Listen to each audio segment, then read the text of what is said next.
Allah Subhanahu wa taala juga berfirman, "Wala nabluwannakum bisyai'in minal khaufi wal ju' wa naqsin minal amwali wal anfusi wath thamarat wa basyiris sabirin." Allah Subhanahu wa taala selalu menguji seluruh manusia itu dengan ketakutan, ya, dengan kemiskinan, dengan kelaparan, dengan kematian. Dan saudara-saudara kita di Palestina sana telah merasakan semua ujian tersebut. Bahkan dengan kehausan, mereka meninggal karena kehausan. Hingga setetes air sangat sulit. Kapan kita pernah mendengar di Indonesia ada yang meninggal karena kehausan? Di masjid-masjid terbuka, ya, banyak sekali sedekah-sedekah air. Namun di Palestina untuk setetes air sangat sulit sehingga banyak sekali menyebabkan meninggal dunia. Adapun pertanyaan tentang bagaimana keadaan Rafah sekarang, sebenarnya keadaan Rafah itu mungkin sekarang jadi sorotan utama. Namun sebenarnya apa yang terjadi di Rafah terjadi juga di seluruh daerah Gaza. Ya, mereka dibombardir setiap harinya, bahkan dalam 3 hari itu bisa lebih dari 4.000 jiwa yang meninggal. Nah, kurang lebih 3 hari. Apalagi udah beberapa hari, udah berapa lama sekarang? Itu dalam 3 hari bisa kita kalikan. Ya. Adapun untuk pengungsi-pengungsi, mungkin sebagian ada yang tinggal di kamp-kamp pengungsian di Rafah dan sebagainya. Namun kamp pengungsian tersebut tidaklah aman. Sedangkan untuk mereka yang tidak memiliki pengungsian, tidak memiliki tenda tetap, mereka berpindah satu tempat ke tempat lain, pindah terus pindah. Keluarga beliau 3 kali pindah, ya. Apalagi yang lainnya, ya. Berpindah dari satu tempat ke tempat yang lain, kemudian kembali lagi, kemudian berpindah lagi, karena tidak ada tempat yang aman sebenarnya di Palestina, tidak ada tempat yang aman di Gaza. Karena setiap harinya peperangan, karena setiap harinya bom, karena setiap harinya bertemu dengan rudal, ya. Seperti itulah keadaan pada saat ini. يعني الجميع فقط يتحدث عن رفح، في نفس الوقت لا أحد يتحدث عن مثلا منطقة شمال النصيرات عندما وضع الناس في مكان هكذا وتم دهسهم بالدبابات تحت جنازير الدبابات، تم قتل آلاف البشر. لم يتحدث أحد عن حي الزيتون، تم تدميره بالكامل على رؤوس أهله والناس يقولون في رفح ما زال. فلا حول ولا قوة إلا بالله، يعني التدمير في كل مكان والقتل في كل مكان حتى في رفح نفسه. Ya, sebagaimana yang kita perhatikan, ya, kita lihat-lihat di sosial media, mungkin sosial media sangat fokus dalam keadaan di Rafah sekarang ini. Namun banyak juga terjadi di tempat-tempat yang lain yang lebih mengenaskan daripada Rafah. Kata beliau sama seperti Nusairat, ya, di situ terjadi pembantaian, bahkan mereka yang telah mati dilindas pakai tank. Dan Hai Zaitun telah diratakan. Dan di Nusairat tadi, ketika Idul Fitri, mereka telah diratakan juga di hari Idul Fitri, yang mana seharusnya kita berbahagia, kita silaturahmi bersama keluarga, akan berbahagia bersama keluarga. Namun mereka telah diratakan di tepat pada saat Idul Fitri.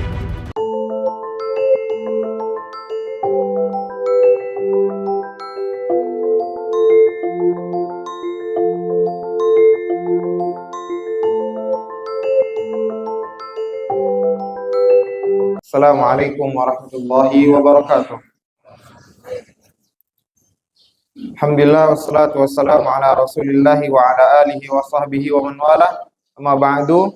Segala puji bagi Allah Subhanahu wa taala yang telah memberikan kita hidayah untuk berjalan ke masjidnya dan hidayah untuk mendengar majlis-majlis ilmu yang insyaallah akan disampaikan oleh Syekh Ahmad Yunis.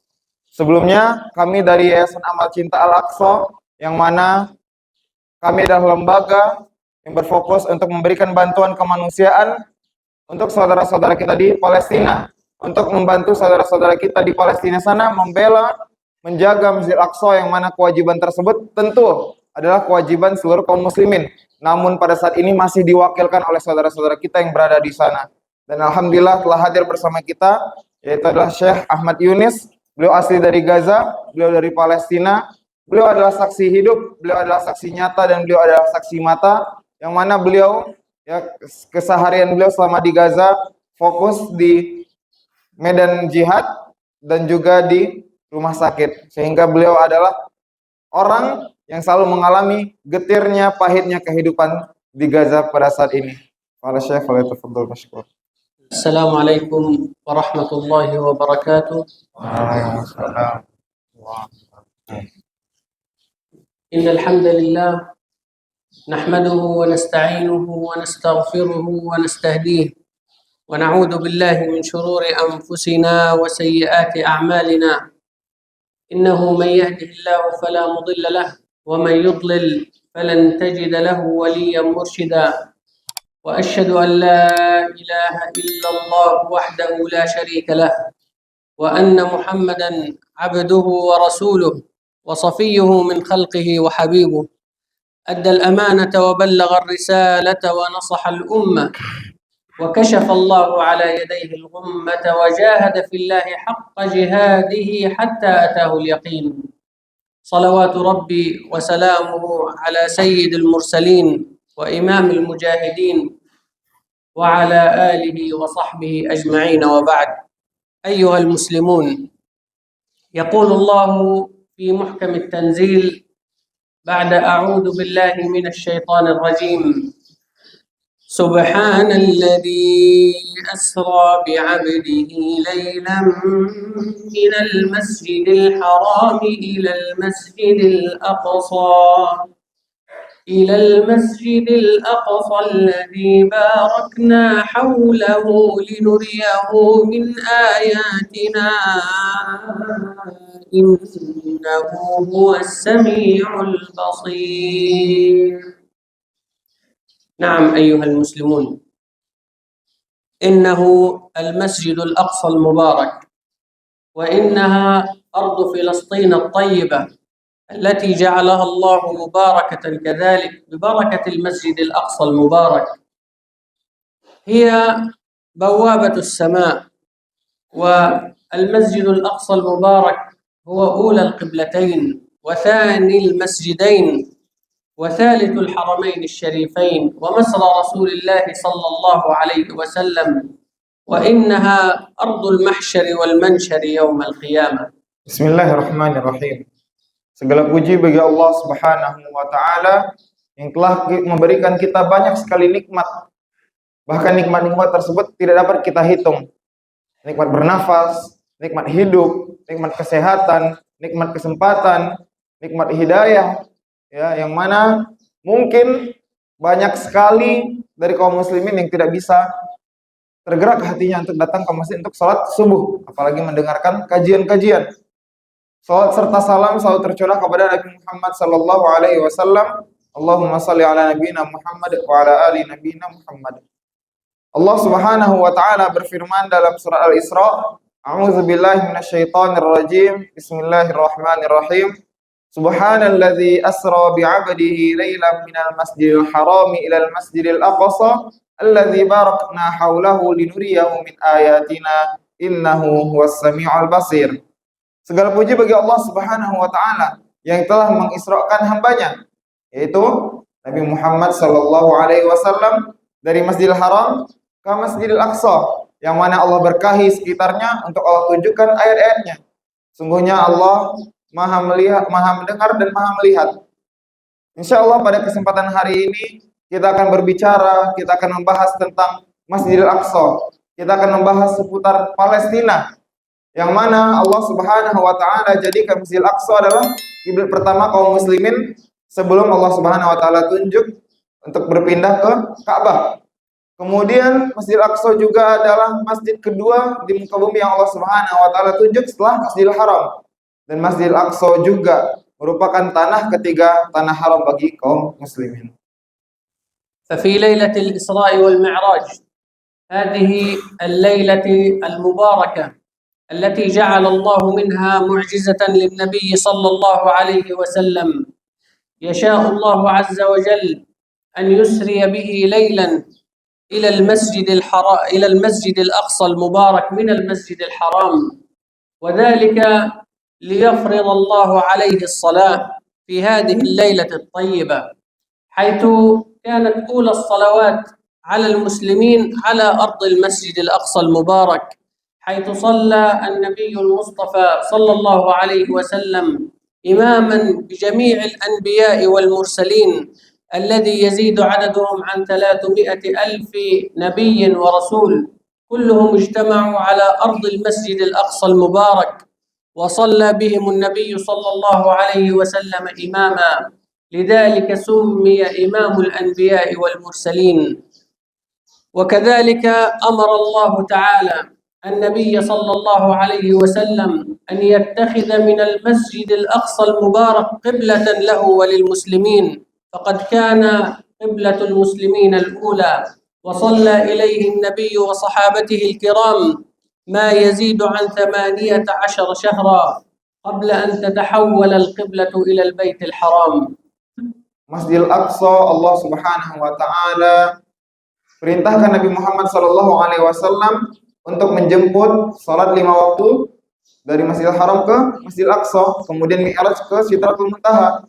Allah Subhanahu wa taala dapat memberikan atau memerintahkan Rasulullah sallallahu alaihi wasallam langsung dari Masjidil Haram langsung ke Sidratul Muntaha. Namun Allah Subhanahu wa taala pilih Masjidil Aqsa demi keutamaannya juga untuk ya Rasulullah pergi dari Masjidil Haram ke Masjidil Aqsa, kemudian beliau sholat bersama ruh para nabi kurang lebih 300.000, kemudian beliau menjemput salat 5 waktu tersebut ke Sidratul Muntaha. Dan setelah menerima perintah salat 5 waktu, Allah Subhanahu wa taala jadikan Masjidil Aqsa sebagai kiblat pertama kurang lebih selama 18 bulan, kemudian kiblat tersebut dialihkan ke Ka'bah.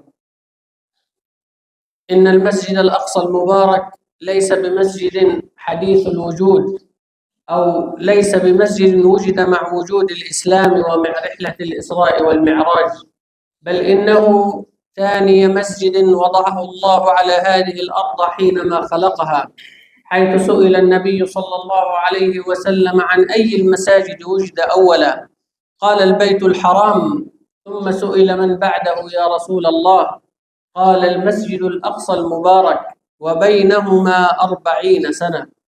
وقد جعل النبي صلى الله عليه وسلم من أهمية المسجد الأقصى المبارك كأهمية الحرمين الشريفين في مكة والمدينة، بل أوصى جميع المسلمين بزيارته حينما قال: لا تشد الرحال إلا ل3 مساجد، المسجد الحرام، ومسجدي هذا أي المسجد النبوي، والمسجد الأقصى المبارك، حيث أن الصلاة فيه تعدل 1000 صلاة عما في سواه.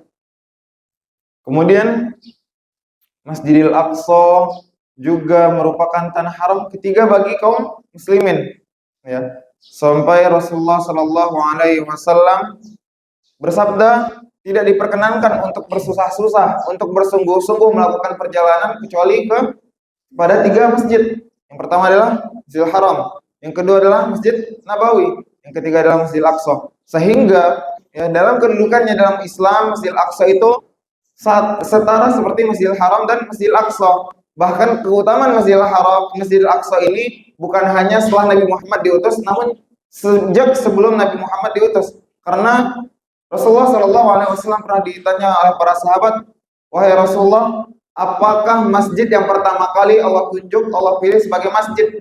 Kemudian Rasulullah Shallallahu alaihi wasallam menjawab, yaitu adalah Masjidil Haram. Kemudian para sahabat kembali bertanya, "Kemudian apa ya Rasulullah?" Kemudian Rasulullah Shallallahu alaihi wasallam menjawab, Masjidil Aqsa. Sehingga Masjidil Haram dan Masjidil Aqsa adalah masjid ya yang diakui, yang memiliki kedudukan bahkan sebelum Nabi Muhammad Shallallahu alaihi wasallam diutus. ومما زاد من أرض فلسطين تعظيما وتشريفا وبركة أن جعلها الله أرض الجهاد والرباط، وجعلها قبلة الأنبياء والمرسلين، وعلى أرضها نزلت الرسالات، وعلى أرضها المعارك الفاصلة بين الحق والباطل، وعلى أرضها كذلك المعركة في نهاية الزمان بين الإسلام وبين الكفر. وقد حدث النبي صلى الله عليه وسلم عن حالها وعن حال أهلها حينما قال: لا تزال طائفة من أمتي على الحق ظاهرين لعدوهم قاهرين لا يضرهم من خذلهم ولا من حاربهم وهم في ذلك إلى يوم الدين. ثم سئل: أين هم يا رسول الله؟ قال: في بيت المقدس وأكناف بيت المقدس. إن سنة الله في الأرض تقتضي أن تكون أرض فلسطين ليست أرضا للأمان والسلام، وإنما هي محط الجهاد والرباط الدائم إلى يوم الدين. فطوبى لمن جاهد على أرضها، وطوبى لمن نصر أهلها ومقدساتها، وطوبى لمن نصر المسجد الأقصى المبارك الذي هو موجود في وسطها. Kemudian Masjidil Aqsa secara khusus dan Palestina secara umum telah Allah Subhanahu wa taala takdirkan untuk menjadi medan peperangan, medan jihad, yang mana ya pada saat ini disitulah tampak yang mana yang hak, yang mana yang batil, yang mana di situ adalah terlihat yang mana benar-benar muslim dan mana mereka munafik dan mana mereka musuh-musuh Allah Subhanahu wa taala. Bahkan Rasulullah Shallallahu alaihi wasallam bersabda, ya, pada suatu zaman nanti akan ada suatu kaum yang mereka akan teguh dalam keimanannya, walaupun mereka dihina, walaupun mereka ditindas, walaupun mereka diperangi. Kemudian para sahabat bertanya, wahai Rasulullah, siapakah mereka dan di manakah mereka? Ya, kemudian Rasulullah Shallallahu Alaihi Wasallam menjawab, mereka adalah kaum muslimin yang berada di sekitaran Masjidil Aqsa.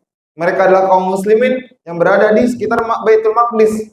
Sesungguhnya, sungguh mulia, sungguh beruntung bagi mereka-mereka yang tinggal di sana. Sungguh beruntung bagi mereka-mereka yang membantu saudara-saudara mereka di Palestina. Sungguh beruntung bagi mereka yang selalu membela, yang selalu membantu mujahid-mujahid yang berada di garda terdepan membela Masjidil Aqsa. كثير من المسلمين يظن أن المسجد الأقصى المبارك هو خاص فقط لأهل فلسطين، ولكن الحقيقة غير ذلك. إنما هو مسجد مقدس جعله الله لكل المسلمين، ولم يقتصر فقط على أهله، وإنما خص أرض فلسطين بالبركة وبالجهاد وبعظيم الأجر.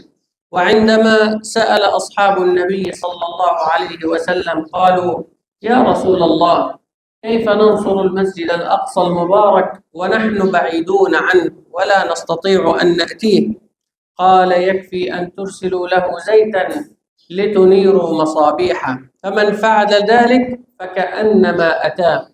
ويشاء الله أن يجعلنا من أرض فلسطين، ولا يخفى على أحد منكم ما يدور من أحداث وأهوال موجودة على أرضها، فإخوانكم يخوضون الحرب تلو الحرب والمعركة تلو المعركة نصرة وفداء ودفاعا عن المسجد الأقصى المبارك، وآخرها معركة طوفان الأقصى التي سنتحدث عنها بعد قليل أيضا.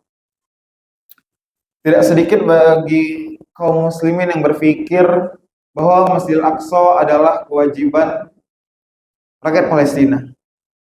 Namun itu adalah pendapat yang salah, pemikiran yang salah. Karena Masjidil Aqsa adalah milik kaum muslimin dan tanggung jawabnya adalah tanggung jawab bagi mereka yang mengaku muslim, tanggung jawab bagi mereka yang mengaku beriman, dan itu adalah tanggung jawab kita semua. Ya.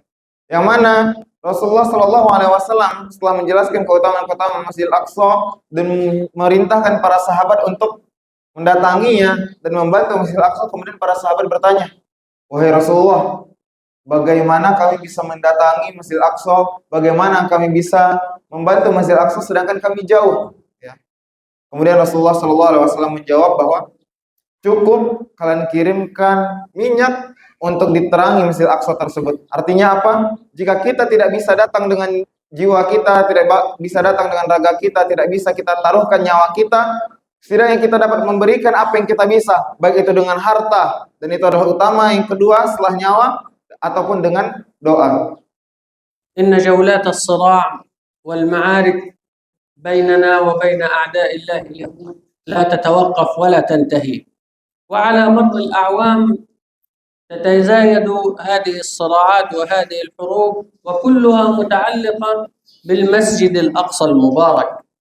ولكن في آخر وتحديدا في بداية عام 2023 جهز أعداء الله اليهود عدتهم وجهزوا قرابينهم وأسلحتهم ممهدين لعملية كبيرة للسيطرة على المسجد الأقصى المبارك. فقاموا بطرد المصلين وسجن المرابطين ومنع الدخول إلى المسجد الأقصى المبارك، بل وسمحوا لكافة أنواع اليهود الغاصبين من دخوله واقتحامه وتدنيسه وذبح القرابين على أرضه. فكان واجبا على أهلكم وإخوانكم كما عودوكم دائما من قطاع غزة أن يهبوا لنصرة المسجد الأقصى المبارك، وقد فعلوا بحول الله. وكما تعلمون جميعا ما حدث في 7 من عام 2023، معركة بطولية خاضها إخوانكم أسموها طوفان الأقصى. وعندما شعر أعداء الله اليهود بالهزيمة على يد ثلة قليلة من المؤمنين هب كل العالم لنصرتهم، فجاءت أمريكا بطائراتها وعتادها وسفنها وبوارجها، وجاء الاتحاد الأوروبي بماله وبجنوده وبدعمه، وكثير من المنافقين كلهم دعموا دولة إسرائيل لكي يقضوا على هذه الطائفة القليلة المؤمنة. وما يحدث تباعا الآن على مدار أكثر من 8 أشهر، إخوانكم ما زالوا صامدين، ما زالوا محتسبين مرابطين على أرضهم متمسكين بعقيدتهم وبثوابتهم. Kurang lebih, walaupun ya Gaza, walaupun Palestina telah dijajah berpuluh-puluh tahun lamanya, hampir 1 abad, ya, namun ada peperangan yang sangat dahsyat belakangan ini, yang dimulai dari tahun 2023, kurang lebih beberapa bulan yang lalu, ya, Israel sangat gencar membunuh, mengebom, ya, pemukiman, masjid, rumah sakit, dan bahkan sekolah-sekolah tanpa pandang bulu, mau itu mereka mujahidin, walaupun mereka itu militer Palestina, apakah itu sipil, apakah itu wanita, apakah itu anak-anak, apakah itu mereka tua renta, tidak lepas dari pembunuhan, tidak lepas dari pembantaian. Yang disebut bukan peperangan, tapi adalah genosida, membumi hanguskan, menghancurkan, menghilangkan kata muslimin di Palestina, ya. Sehingga kejadian baru-baru ini disebut dengan namanya Tufanul Aqsa, yang mana mujahid dan kaum muslimin di Palestina, ya, yang terutama di Gaza, membalas, ya, berjuang sekuat tenaga untuk memojokkan Israel, sehingga pada waktu itu Israel telah terpojokkan. Namun apa yang terjadi? Negara-negara barat langsung membantu Israel dengan sokongan dana, militer, ya, senjata. Bahkan media-media pun memberitakan berita yang dibalik seolah-olah Israel adalah korban dan Palestina adalah pelakunya. Namun terfikirkankah oleh kita pada saat ini siapa yang bersama Palestina? Sedangkan kita lihat, ya, media bersama Israel, support dana dari Israel, negara-negara adidaya bersama Israel. Siapakah yang bersama Palestina pada saat ini? أما عن حال إخوانكم كيف يعيشون في هذه الظروف العصيبة، فإنه في كل يوم على مدار هذه الأشهر الطويلة لا ينفك يسقط الشهداء وتسال الدماء، وجلهم من الأطفال والنساء والشيوخ، حيث أن أعداء الله اليهود لعنهم الله يقومون بقصف البيوت على رؤوس ساكنيها، يقتلون جميع من فيها، يدمرون المساجد. لم تقم الصلوات في غزة منذ 8 أشهر. أي أحد يذهب إلى مسجد أو إلى صلاة يتم استهدافه. قصفت المدارس وقصفت بيوت العلم ودور العبادة، بل حتى المستشفيات لم تأمن من شرهم. المستوصفات والمصابين على أسرتهم قتلوا، حتى قبور الأموات انتهكوا حرمتها وقاموا بتجريفها. لم يبق شيء في غزة على حاله، بل إن أكثر من 90% من منازل وممتلكات قطاع غزة تم تدميرها بالكامل. Beberapa bulan ke belakang itu adalah titik terendah bagi saudara-saudara kita di Palestina, bagi saudara-saudara kita di Gaza, ya. Setiap harinya mereka terus dibom, mereka terus dirudal, mereka terus ditembaki, ya, hingga 90% lebih pemukiman itu hancur, luluh lantah, ya. Dan sebagian mereka tinggal di kamp pengungsian dan sebagian lainnya tinggal di jalan-jalan dan sebagian lain lebih banyaknya adalah tinggal di padang pasir. Yang mana mereka tidak ketika hujan mereka tidak memiliki tenda, ya, sehingga mereka hanya bisa beratapkan langit, beralaskan padang pasir. Mereka tidak bisa sholat, tidak bisa beribadah dengan nyaman dikarenakan tidak ada lagi masjid. Anak-anak mereka tidak bisa sekolah karena tidak ada lagi sekolah dan tidak ada lagi bantuan-bantuan medis, bantuan-bantuan makanan karena dipersulit, ya, terbayangkan oleh kita. ولكن إخوانكم إن شاء الله صابرون مرابطون محتسبون قرأوا في كتاب الله عز وجل كتب عليكم القتال وهو كره لكم وعسى أن تكرهوا شيئا وهو خير لكم وعسى أن تحبوا شيئا وهو شر لكم والله يعلم وأنتم لا تعلمون وعسى أن يكون قد نزل فيهم قول الله عز وجل وفي من شابههم يا أيها الذين آمنوا استعينوا بالصبر والصلاة إن الله مع الصابرين ولا تقولوا لمن يقتل في سبيل الله أموات بل أحياء ولكن لا تشعرون. وعندما ذكر الله الابتلاءات في القرآن الكريم قال ولنبلونكم بشيء من الخوف والجوع ونقص من الأموال والأنفس والثمرات وبشر الصابرين وإنها والله تعددت على إخوانكم لا يكاد الرجل يأمن على أهل بيته سواء من الخوف بالقتل من الطائرات أو من الصواريخ أو من الجوع أو من العطش بل حتى لربما من إسقاط المساعدات حيث استشهد الكثير من أبناء غزة من إسقاط المساعدات فيتم التزاحم عليها ويتم حدوث الوفيات من ذلك ولا حول ولا قوة إلا بالله. Kesulitan, kepedihan di Gaza, di Palestina, kalau kita bandingkan dengan kesulitan hidup kita itu bukanlah seberapa. Ya. Mereka hidup bertahun-tahun lamanya di medan peperangan. Sebagaimana Allah Subhanahu wa taala berfirman, "Kutiba 'alaikumul qitalu wa huwa kurhun lakum wa 'asa an takrahu syai'an wa huwa khairul lakum wa 'asa an tuhibbu syai'an wa huwa syarrul lakum wallahu ya'lamu wa antum la ta'lamun." Ya. Peperangan telah Allah jadikan itu adalah medan jihad dan hati kita, jiwa kita, nafsu kita pasti menolak, ya. Itu ada sesuatu yang kita takuti. Namun Allah Subhanahu wa taala berfirman apa? Mungkin saja apa yang kalian benci, apa yang kalian takuti itu adalah yang baik untuk kalian dan mungkin saja apa yang kalian cintai itu buruk untuk kalian. Dan saudara-saudara kita di sana bersabar. Saudara-saudara kita di sana tetap teguh, ya. Allah Subhanahu wa taala juga berfirman, "Ya ayyuhalladzina amanu ista'inu bis-sabri was-salah, innallaha ma'as-sabirin." Wala taqulu liman yuqtalu fi sabilillahi amwat bal ahya'u walakin la tash'urun. Jangan kalian sangka orang-orang yang meninggal di jalan Allah Subhanahu wa taala itu adalah mereka telah mati, ya. Namun kata Allah, mereka hidup, ya, di sisi Allah dan Allah Subhanahu wa taala akan memberikan mereka rezeki.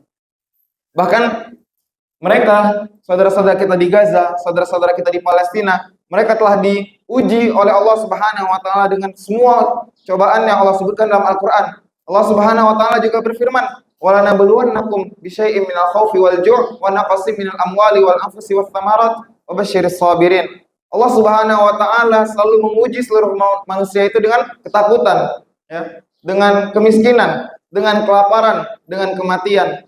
Dan saudara-saudara kita di Palestina sana telah merasakan semua ujian tersebut, bahkan dengan kehausan. Mereka meninggal karena kehausan. Hingga setetes air sangat sulit. Kapan kita pernah mendengar di Indonesia ada yang meninggal karena kehausan? Di masjid-masjid terbuka, ya, banyak sekali sedekah-sedekah air. Namun di Palestina untuk setetes air sangat sulit sehingga banyak sekali menyebabkan meninggal dunia. وكما أننا مؤمنون بكتاب ربنا وبقرآن ربنا نحن كذلك نؤمن بقول النبي صلى الله عليه وسلم حينما قال الخير في أمتي إلى يوم الدين.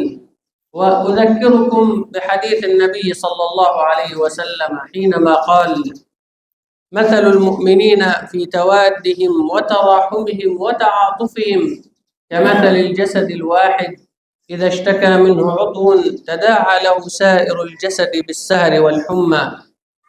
إن إخوانكم ما زالوا عند حسن ظنكم بهم، وكذلك أنتم عند حسن ظنهم بكم، فلا تبخلوا عليهم من دعمكم ودعائكم ونصرتكم.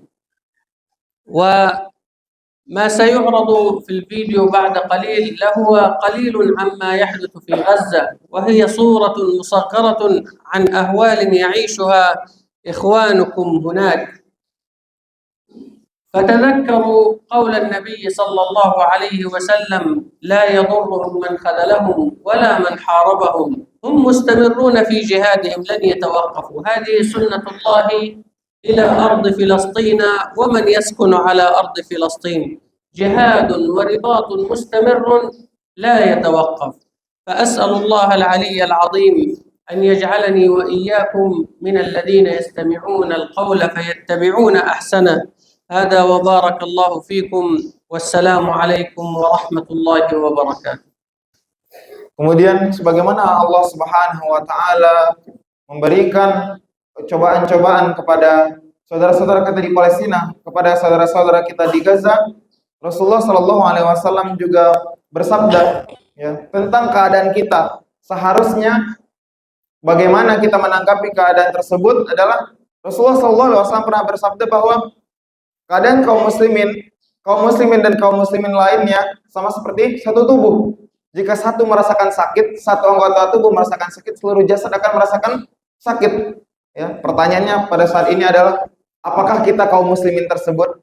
Apakah kita adalah kaum muslimin yang disabdakan oleh Rasulullah? Apakah kita merasakan sakit yang dirasakan saudara-saudara kita di Palestina? Atau hati kita telah mati? Atau kita sudah mati rasa, tidak peduli lagi dengan saudara-saudara kita di Palestina, atau hanya dijadikan sebagai bahan-bahan konten status, bahan konten di sosial media tanpa ada bantuan bukti nyata.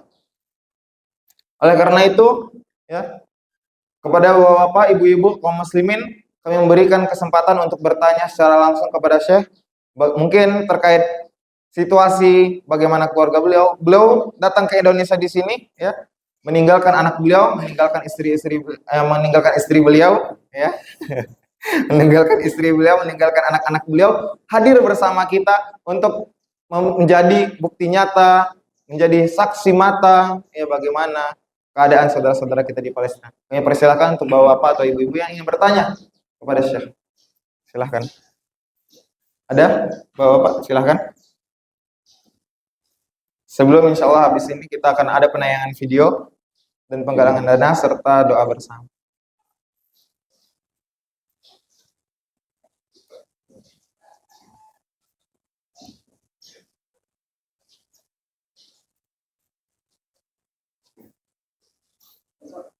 Ya, silahkan. Ada yang ingin bertanya langsung pada Syekh?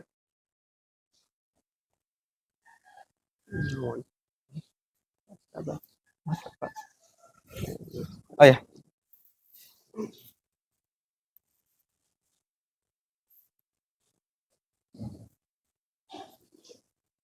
Bismillahirrahmanirrahim.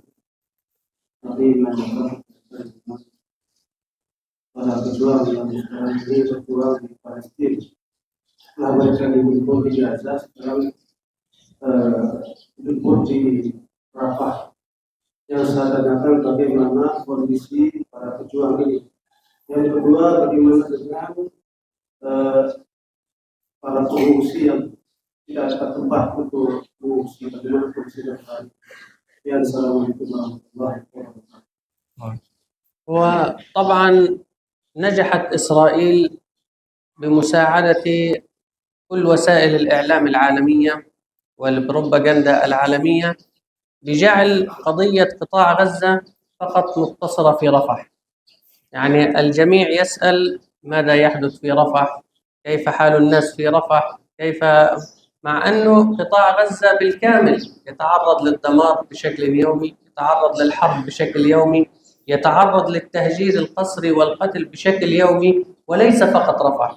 هم جعلوا من مدينة رفح مادة إعلامية وقاموا بتحويلها إلى منطقة آمنة كما يقولون.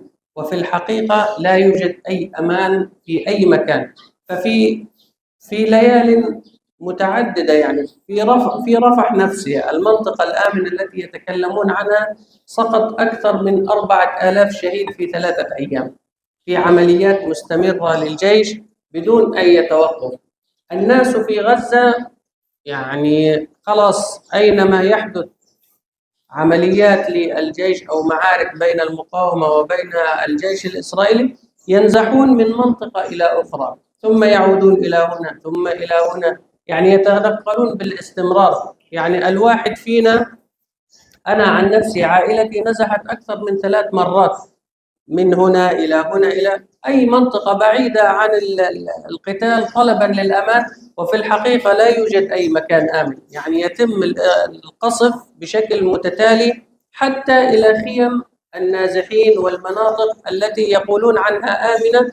طبعا وساعدهم في ذلك وسائل الإعلام العالمية بقولهم أن رفح هي مدينة آمنة ونحن لا نريد الدخول إلى رفح، والعملية في رفح محدودة وما إلى ذلك. وهذا كله كذب وافتراء ولا يوجد له أي حقيقة على الأرض. القتل مستمر، الدمار مستمر في كل مكان من أماكن قطاع غزة، وإنما هم فقط يتخذون من رفح ذريعة أنها ما زالت يعني القليل منها بخير، ولكن باقي قطاع غزة مدمر، لم يبق شيء في كل مدن قطاع غزة الكبيرة. رفح مدينة صغيرة في غزة، ليست من المدن الكبيرة جدا. Adapun pertanyaan tentang bagaimana keadaan Rafah sekarang, sebenarnya keadaan Rafah itu mungkin sekarang jadi sorotan utama. Namun sebenarnya apa yang terjadi di Rafah terjadi juga di seluruh daerah Gaza. Ya, mereka dibombardir setiap harinya, bahkan dalam 3 hari itu bisa lebih dari 4.000 jiwa yang meninggal. Kurang lebih 3 hari. Apalagi udah beberapa hari, udah berapa lama sekarang? Itu dalam 3 hari bisa kita kalikan. Ya. Adapun untuk pengungsi-pengungsi, mungkin sebagian ada yang tinggal di kamp-kamp pengungsian di Rafah dan sebagainya. Namun kamp pengungsian tersebut tidaklah aman. Sedangkan untuk mereka yang tidak memiliki pengungsian, tidak memiliki tenda tetap, mereka berpindah satu tempat ke tempat lain, pindah terus pindah. Keluarga beliau 3 kali pindah, ya. Apalagi yang lainnya, ya. Berpindah dari satu tempat ke tempat yang lain, kemudian kembali lagi, kemudian berpindah lagi, karena tidak ada tempat yang aman sebenarnya di Palestina, tidak ada tempat yang aman di Gaza. Karena setiap harinya peperangan, karena setiap harinya bom, karena setiap harinya bertemu dengan rudal. Ya. Seperti itulah keadaan pada saat ini.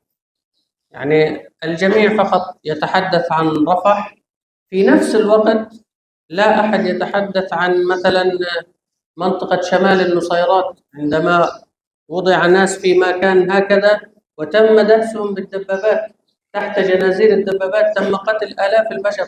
لم يتحدث أحد عن حي الزيتون، تم تدميره بالكامل على رؤوس أهله، والناس يقولون في رفح ما زالوا لم يدخلوا في رفح، الأمان موجود في رفح. وفي نفس الوقت يعني نحن في منطقة النصيرات في عيد الفطر تم تدمير أكثر من نصف منطقة النصيرات على رؤوس أهلها، بمساجدها بمستشفياتها، تم تدمير كل شيء، وهذا تحت تغطية إعلامية عالمية تريد إسرائيل جعل رفح منطقة هي محور الحرب فقط.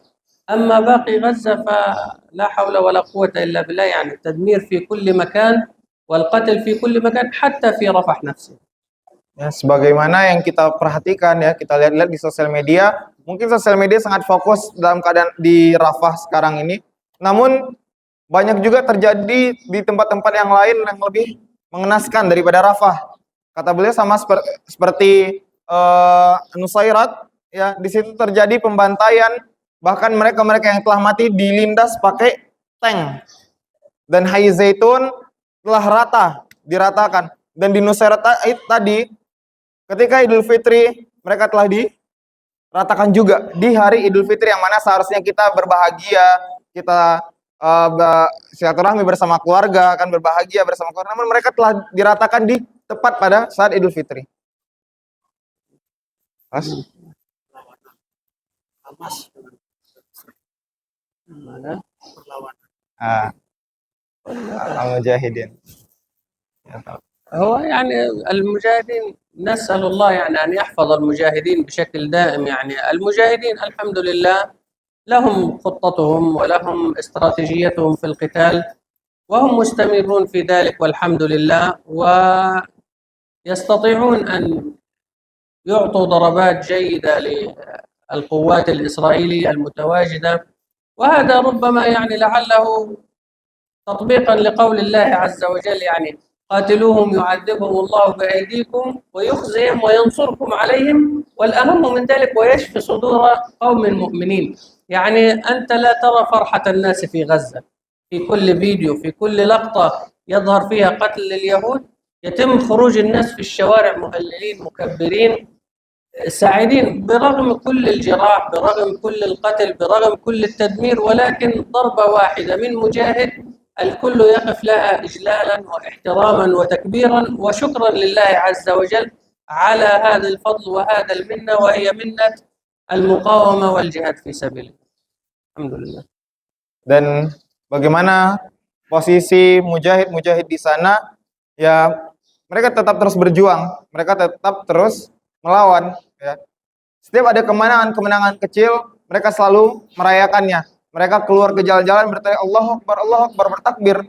Kebahagiaan mereka adalah ya hanya sebatas ketika mujahid-mujahid dapat memukul mundur pasukan Israel, mereka di sana sangat berbahagia. Itulah ya yang mungkin banyak kita lihat di sosial media, hanya kepedihan ada pada mereka, namun kebahagiaan mereka terletak ketika mujahidin dapat memukul mundur Zionis Israel laknatullah dari daerah Gaza. Tanpa pandang bulu apakah itu pemukiman atau rumah sakit atau kamp pengungsian atau masjid-masjid bahkan sekolah-sekolah.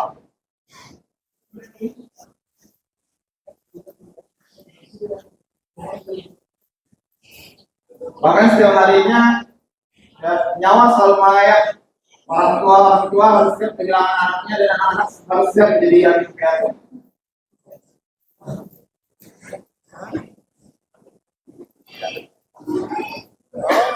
Bahkan hingga kebutuhan medis sangat minim. Untuk ya, operasi saja mereka tanpa bius, Bapak Ibu.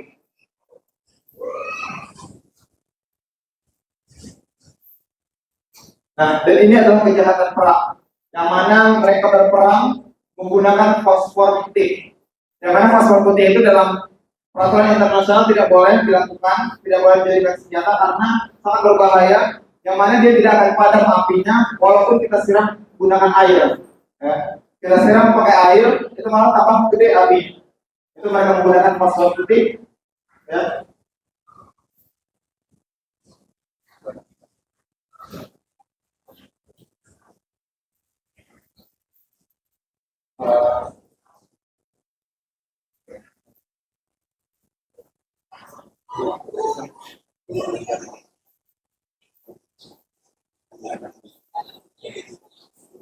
Untuk jemaat kami persilakan untuk menikmati hidangan sambil melihat bagaimana keadaan saudara kita di Palestina. Masihkah kita masih bersuara? Ini adalah ya setiap harinya mereka menulis di kaki-kaki mereka itu nama-nama mereka. Jaga-jaga jika mereka dibom ketika malam, orang tua mereka, keluarga mereka dapat mengidentifikasi mereka dengan nama-nama.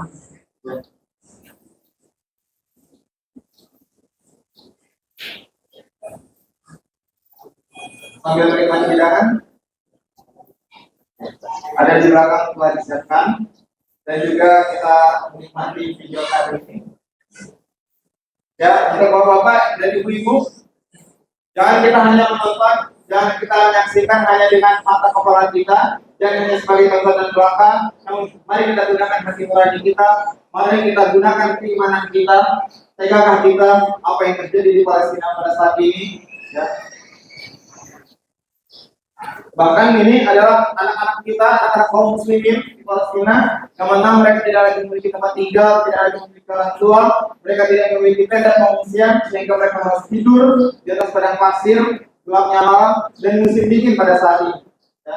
Mereka terpaksa telah lelah mungkin berhari-hari, berminggu-minggu tidak tidur, mereka bisa tergeletak kita. Mari kita saksikan bagaimana nyawa saudara-saudara kita di kaum muslimin di Palestina menjadi bahan mainan bagi mereka. Di rudal, walaupun itu hanya satu orang.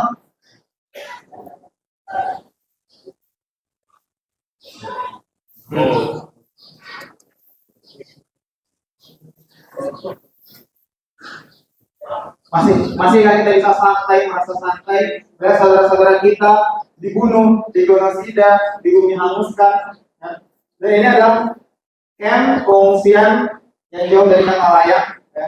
Bocor, ya, dan hanya dirakit dengan kain plastik, kain, dan apapun yang bisa dirakit. Tapi itu hanya sebagian kecil. Sedangkan anak-anak yang mereka tidak memiliki orang tua, tidak lagi memiliki keluarga, mereka tidak memiliki kamp pengungsi, tidak memiliki tenda-tenda, dan hanya bisa ketika hujan turun, mereka hanya bisa berlarian. Ya, nah ini adalah ya makanan mereka, ya, yang mana itu mungkin ada sisa-sisa bantuan, ya, atau sisa-sisa masakan orang lain atau yang lainnya, yang telah basi. Ya, mereka makan untuk menyambung hidup. Mari kita bandingkan, mari kita lihat diri kita yang masih bisa makan setiap harinya, ibu-ibu yang masih bisa masak setiap harinya. Namun bagaimana saudara-saudara di Palestina? Bagaimana anak-anak kita di Palestina? Ya. Mereka berebut makanan-makanan sisa, mereka berebutan makanan yang telah basi untuk menyambung hidup mereka. Karena mereka tahu mereka adalah pejuang yang berada di garda terdepan di Palestina. Mereka akan menjadi mujahid-mujahid yang berjuang membela Masjidil Aqsa. Di manakah ya kontribusi kita untuk mereka?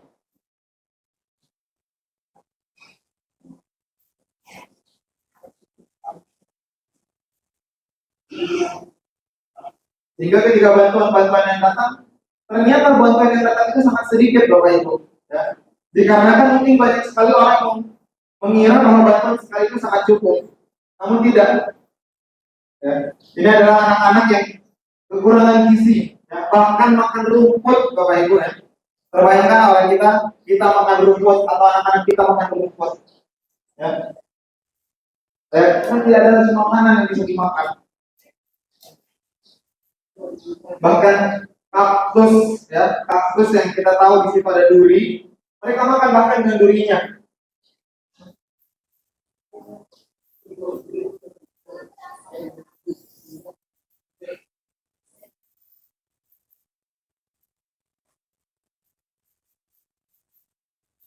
Bahkan makan pokok mereka berubah menjadi kaktus dan rumput.